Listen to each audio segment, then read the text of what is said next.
The next muscle is the lats and teres major. So the lats is a very long muscle and also wide as well. So it spans basically on the lower portion of the shoulder blade all the way down to the hip area and then spans outwards. So it attaches to the bottom 3 or 4 ribs and then attaches to the arm. The other muscle is teres major, attaches to the bottom portion of the shoulder blade, and this portion here, that's where lats will attach to. So both of those muscles help with bringing the arm back and inward. Now we're going to move over to the rotator cuff muscles. Over here, the 4 rotator cuff muscles, we've talked about the one that's above the ridge called supraspinatus. This helps initiate your arm moving away from your body the first 15 degrees. That's where it's most powerful. And also it gets sandwiched between the collarbone and the arm bone. There's a buffer pad called Bursa that helps decrease the amount of compression on that muscle. But after a while, with a lot of overhead sports, it can become irritated, becoming a bursitis, or the tendon itself will be pinched. And so impingement syndrome is usually this muscle here. The other one, or the other two, are below the ridge. The big one is called infraspinatus, and then the other one is called teres minor. So it's just above the attachment point of teres major. So these two muscles help move or rotate your arm outward. The last rotator cuff muscle is subscapularis. This one here attaches again to the front of the shoulder blade to the arm.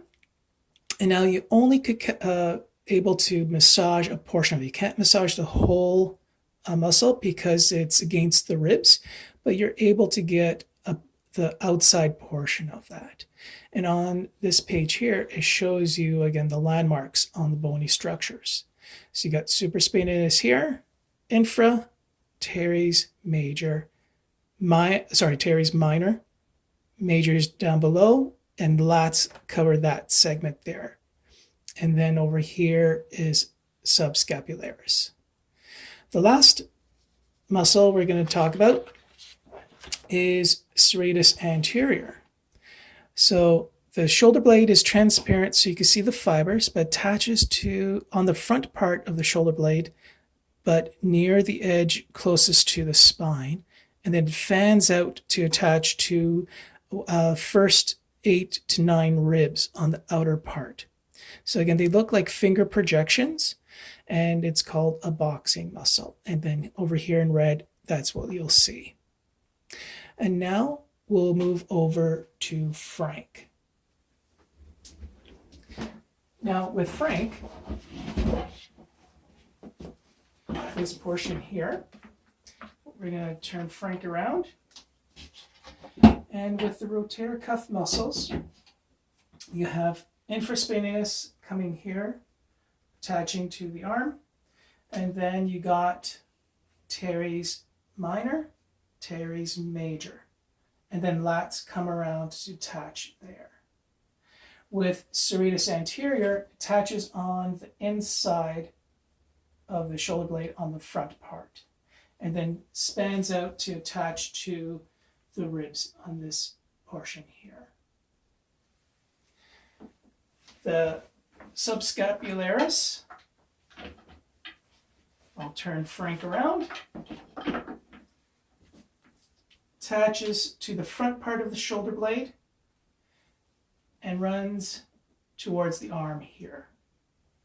And then you have deltoid.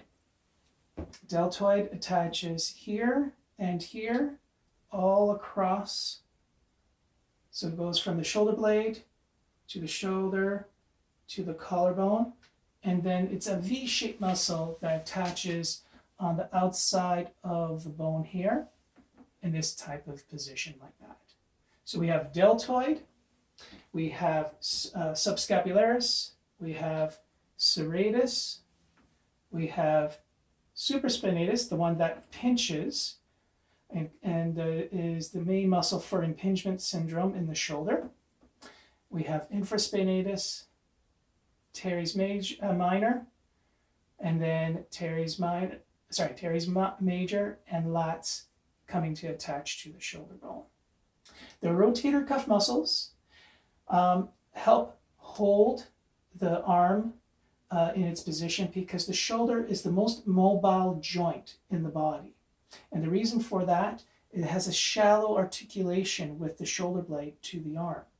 So the muscles that support, which are the rotator cuff muscles, help the arm to stay in place. And now we'll go into demonstrating self-massage techniques for these muscles.